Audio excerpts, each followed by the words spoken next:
Hello again, YouTubers. Welcome back to the Board Game Captain. I'm your host, the Board Game Captain, and today I'm going to be reviewing and showing you how to play Run, Fight, or Die. Now, Run, Fight, or Die was designed by Richard Lanius and was published by Gray Fox Games as well as 8th Summit Games. And now Run, Fight, or Die is a game about trying to escape zombies in the zombie apocalypse for 1 to 4 players, ages 14 and up, and for 30 to 60 minutes. So let's start there. Now, the 1 to 4 players is because you don't really, there's a solo mode in this. You don't really verse each other. There is some take that elements in this back and forth. The sort of I trip you and the zombies eat you while I run away kind of element is in this game, but obviously you're not directly fighting each other. You're fighting the zombies or running away from the zombies. The 14 and up might be a little bit of an overestimate, but it's actually not that far off because there are a lot of things going on in this game. And the 30 to 60 minutes is a blatant lie. Yeah, at 2 players, this game takes probably around an hour and a half to 2 hours. And with more players, it would be even longer. So, yeah, the 30 to 60 minutes is really far off. But let's open it up and I'll show you what comes with Run, Fight, or Die. So first thing you've got here is you've got a handy-dandy cheat sheet. It's not bad. It's pretty good at keeping track of all the things that you need to be reminded of in the game. The problem is that there is only one of it. They made this nice big cardboard one, but then they only put one in the box. I would have preferred less nice, thinner ones that you could have had more than one of, but there's only one. Then we have here, this is a promo Big Mutant Monster, but in the normal box without him, you have a cardboard token for the Big Mutant Zombie. You have wound/victory point tokens for him. On one side, it has a smaller picture of him, and on the other side, it says 1 victory point. You have some cardboard punch-out wound tokens that look like a little stitched-up heart there. And we have dice. Now, there are a bunch of dice, and this game uses a press your luck dice element, so these are at the core of the game. Now the main dice are white and show a little running person on one side, a book on one side, a gun on one side, a baseball bat with like a explosion kind of around it on one side, a zombie on one side, and a bunch of hands together kind of holding on to each other like that, you know, like you would do before you went 1, 2, 3, and I don't know. That's what it's supposed to be on another side. There is also a black die that is sometimes added, but the black die is missing one of the symbols, the book, and instead has 2 zombie faces. There is then a gray die, which is for the random event that happens at the beginning of the round. You have a symbol here that has a moon and a quiet grave, a symbol here with a zombie and a plus sign, a symbol here with a syringe on it, and a symbol with a grave and a hand coming out of it, and a symbol with a zombie with claw marks. Then we have lots and lots of little plastic zombie miniatures. Now, we've got 2 varieties of regular plastic zombie miniatures. You have male zombie, very nicely done, and you have a female zombie. There is absolutely no difference between these 2 varieties of zombie in the game. It's just so there is some variety amongst the zombies that are slowly shambling towards you. Next we have, these are the character, this was one that doesn't come with the base set. This was a promo one that I had gotten. But these are the different characters you have to choose from. And the characters are actually quite different. Each character starts with 5 life, and they have a different picture of each character. And each character has two special abilities that are different from everybody else's. The special abilities are one basic special ability up top, that is something minor that you can do fairly often, and one major special ability that requires the roll of a specific set of dice that may happen once per game. I mean, it's rather hard to get, but when it does happen, it can be a bit epic. Now, then we have the player boards here. Now each player gets one of these. They're the same on both sides, and this illustrates where the zombies are as they are coming at you and what sort of die facings can be used over here against the zombies in those zones when they're very far away from you, a bit closer, or right up on you. Then we've got, of course, the rule book. Now, the rule book is a full-color rule book with lots of diagrams and little to no ambiguity. This is a very well-done rule book, and it will have you up and ready to play Run, Fight, or Die fairly quickly. No problems with this rule book. Definitely a big thumb up from me for this rule book. Then we have lots of cards. This game comes with lots of decks of cards. So we have a deck of loot cards. Now, loot is cool stuff, obviously, that you can find, which include things like binoculars and Molotov cocktails, Lucky Charms, and axes, all sorts of things you can find to use against the zombies during the zombie apocalypse. We have fleeing cards, and these are a bit of a press your luck element. You're allowed to re-roll dice, but usually you're not allowed to re-roll the zombie symbols when they come up, and they're going to give you extra zombies at the end of the turn. But these fleeing cards, you can draw one of these, and when you do, you're allowed during your re-roll, and you can get up to 2 re-rolls total, to re-roll any zombie dice, any dice that came up zombie-sided. Now, this is going to be probably something bad, but it might be better than the bunch of zombies that you're about to have coming out at you, and the fact that those dice are on faces that you can't use at all. So, for instance, this one says add 1 zombie to your zone 3, whereas this one says add 2 zombies to your zone 3, and this one says add 3 zombies to zone 3. There's all sorts of different ones, and there's even one that causes the mutant boss to wake up, which is very bad if it happens. There's some that cause you to lose all your loot, for instance, but it's generally not a good thing. I mean, you don't want to have to take these cards. You're not going to take them unless you probably have,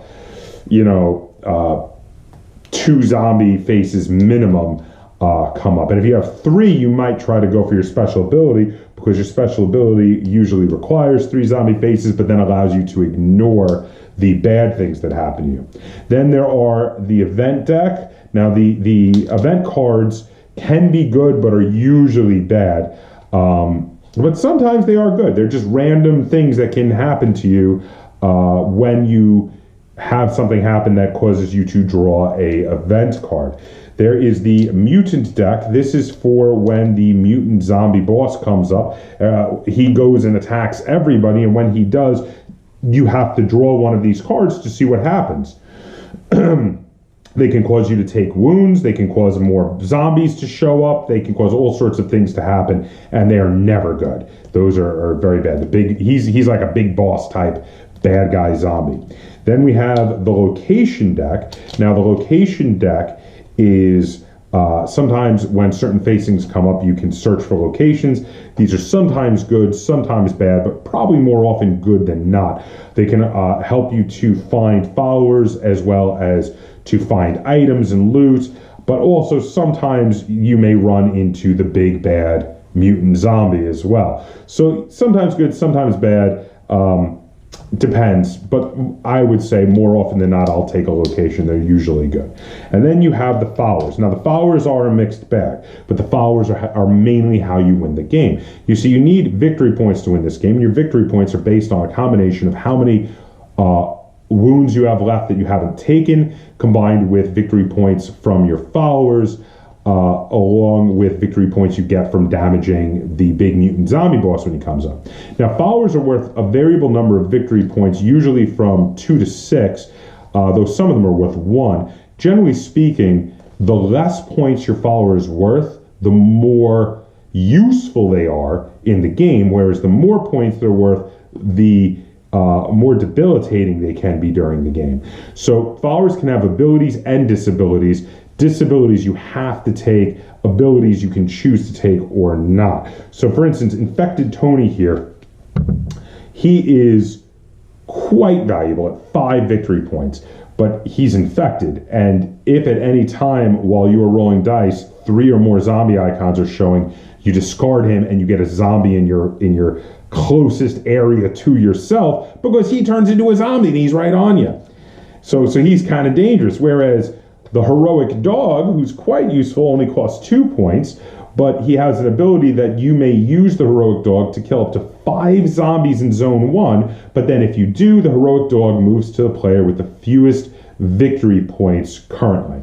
So he's a one use to get rid of a bunch of zombies, and then you might lose him. So that's it. That's a look at what comes in the box. So let's head over to the table. I'm going to show you how this game plays, and then we're going to come back. I'm going to review it, I'm going to rate it, and we're going to get a second opinion from Lynn. Okay, so here we can see a setup for a 2-player game of Run, Fight, or Die. We have each of the players having chosen a character. The player over here is going to be the sweet prom girl, and on the other side of the table we have the outdoorsman.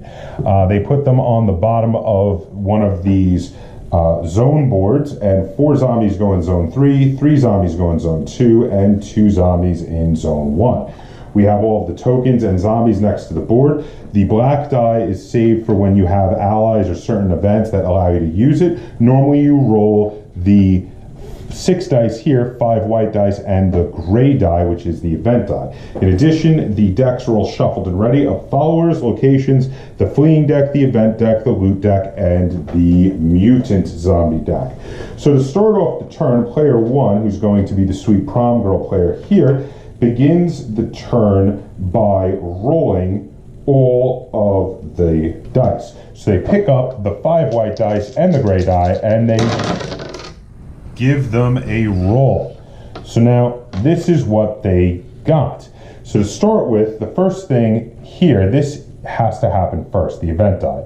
And the event die here they got is called the ambush. So a zombie comes up behind them, or they opened a door and there was a zombie right there, and they take 1 wound.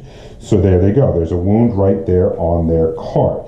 Now there are some good things and some bad things on the event, and they're all in the quick reference here, so you can check and double check what they do. And the event must be done before you do your actions.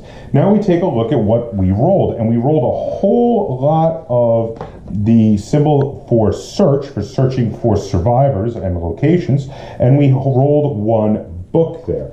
So now with these facings, books and searches, the more you get, usually the better, the more options you have of things you can do. And we would now have to decide whether we would want to do any re-rolling, and specifically what we would want to do. But generally speaking, looking at it here, we don't have anything to help us in killing zombies. We need some bats or something, because the zombies right on us. So we can re-roll, but we haven't rolled any zombies yet, so re-rolling is a risky proposition. The press your luck element really comes in here. We get up to 2 re-rolls, but if we get zombies, we're going to have to keep them unless we want to take fleeing cards. But we do need to kill some of the zombies here. We're going to be taking more wounds. So I'm going to re-roll 1 of the search sided dice and the book die.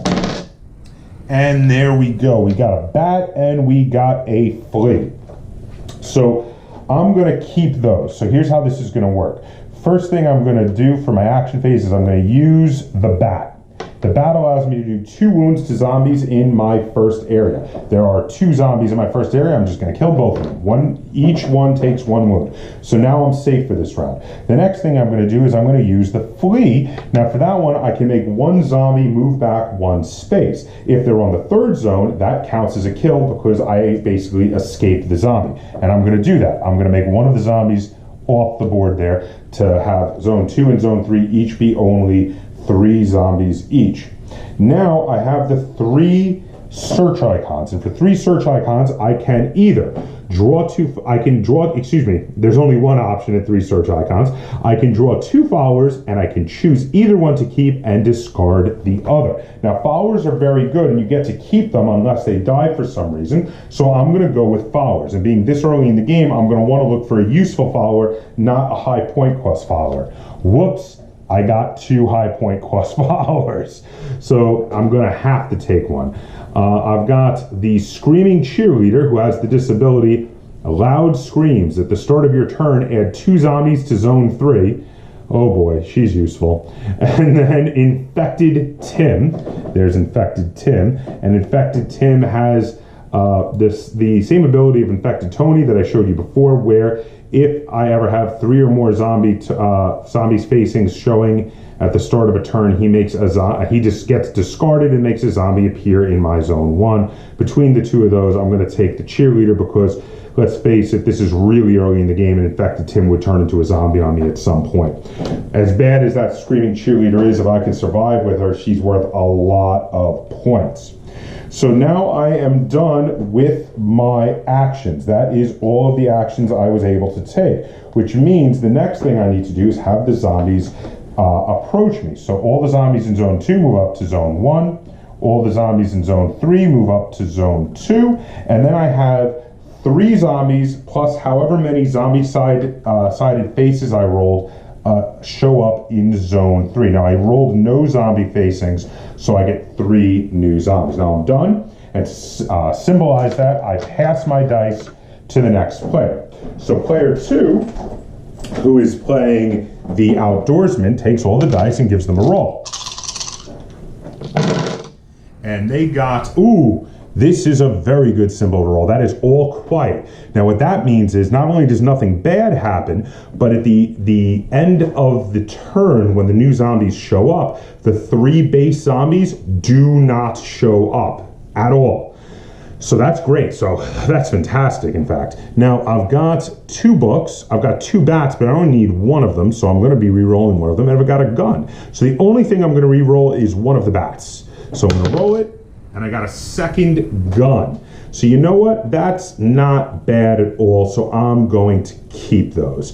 So I'm going to grab my little cheat sheet to see what I can do with 2 books. And with 2 books, I can either draw 1 location card, draw 1 loot card, or heal 1 wound.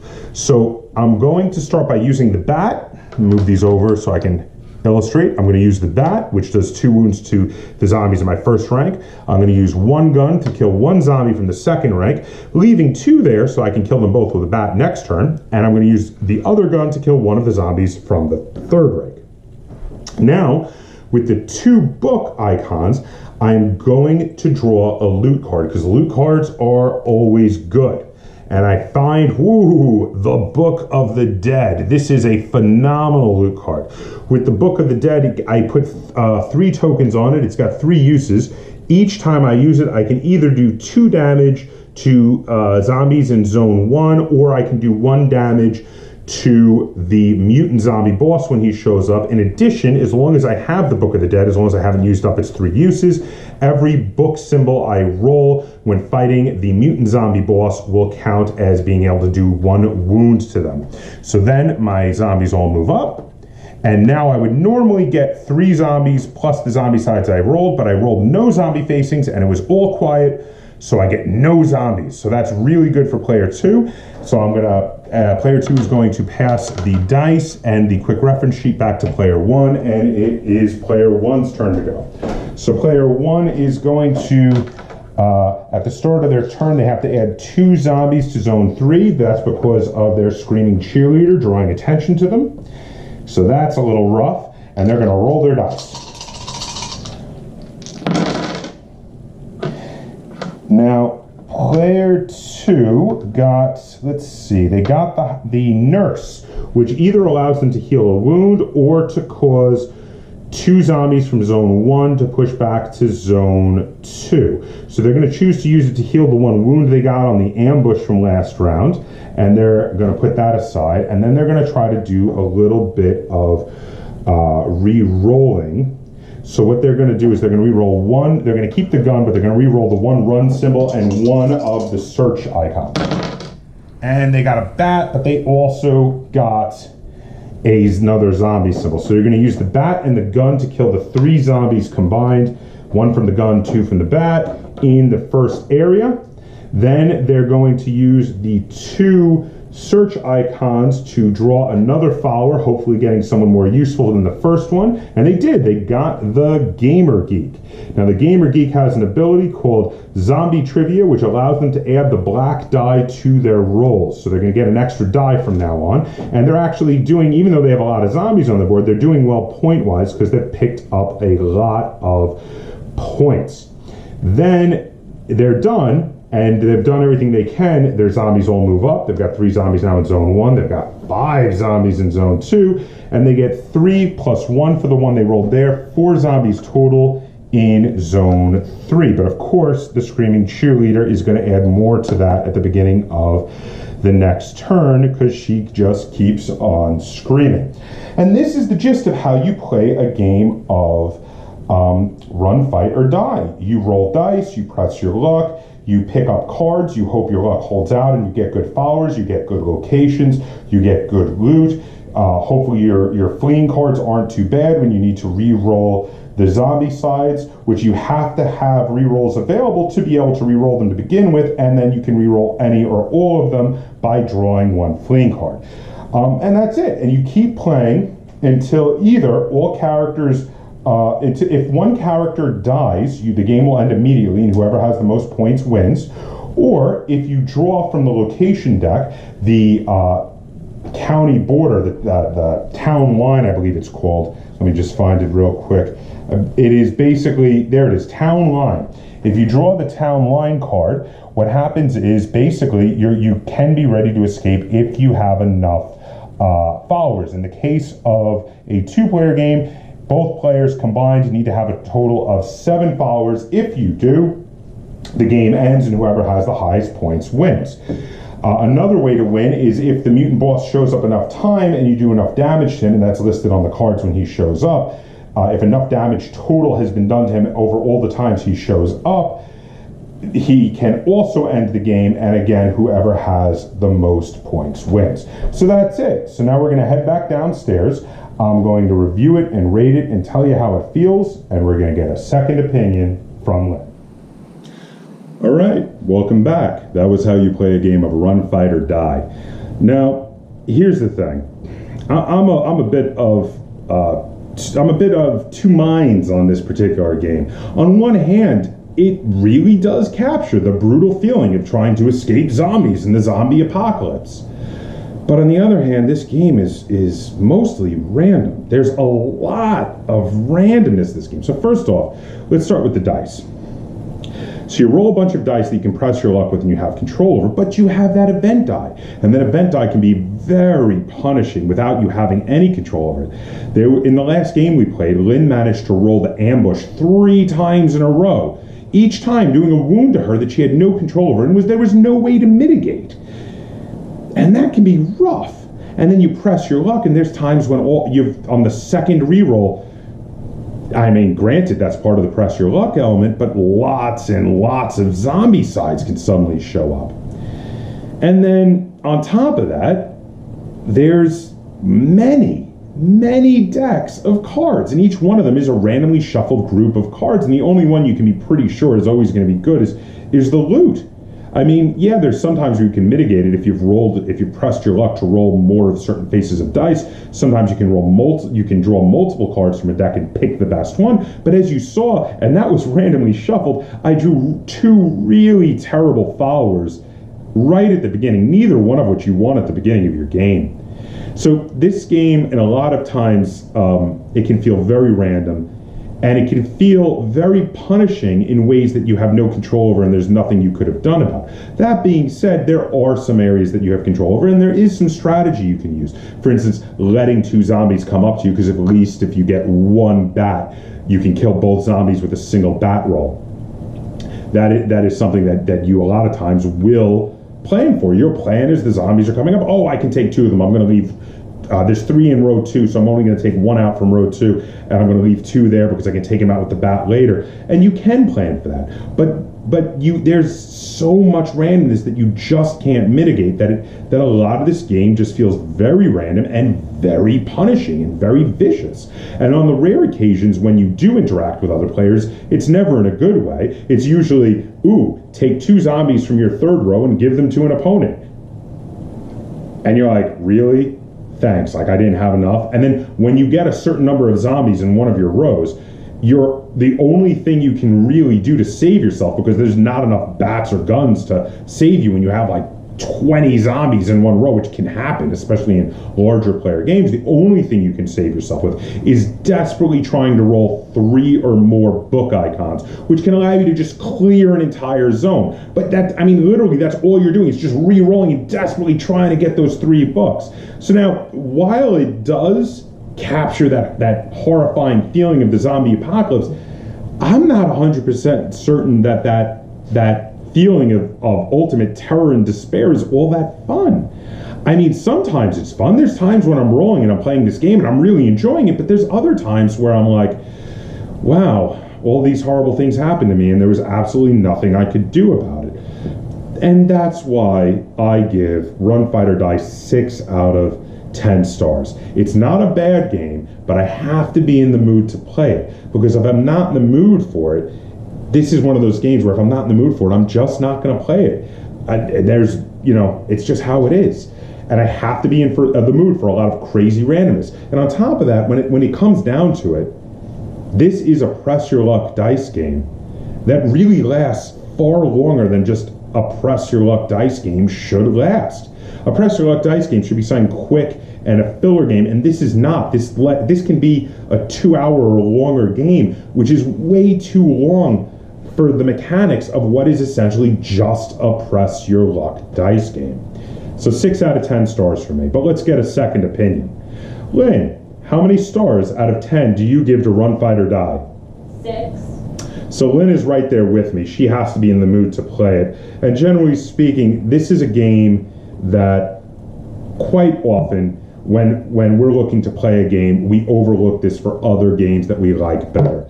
Now, that's not to say this is a bad game. I think this is a good game, and in the right circumstances, with the right attitude, and with the right group of people, this can be a fun game. If any of this sounds fun to you, if what this game looked like when it plays sounds fun to you, maybe you want to buy this game. I just think for us, this may not be the right fit, and this game's about to work its way out of our collection because it just doesn't hit the table enough for us. But that's our opinion. If you have a different opinion, if you love this game, feel free to comment down below.